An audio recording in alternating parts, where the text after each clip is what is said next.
দেশে এত বিশৃঙ্খলা, হায় হায় কি বলবো।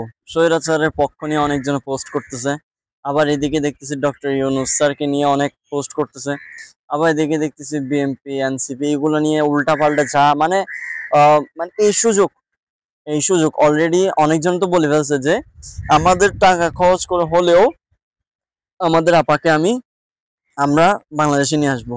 কি ভাই, ভাই এগুলো কি? মানুষ মারা গেছে কোথায়? এই যে বাচ্চা বাচ্চা ছেলেগুলো মারা গেছে মাইলস্টোন স্কুল এন্ড কলেজের মধ্যে।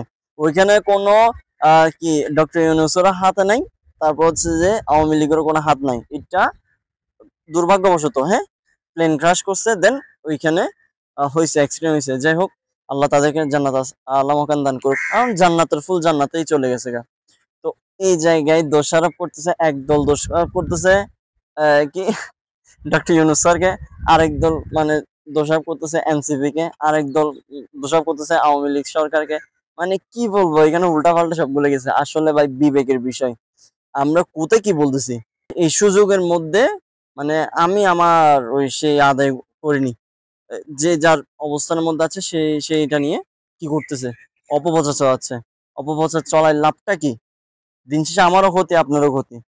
সেই জন্য অপপ্রচার না চালাই, জনগণ যেখানে সুষ্ঠু থাকবে, যেখানে শান্তি থাকবে, ওইটা নিয়ে আমাদের ভাবা উচিত।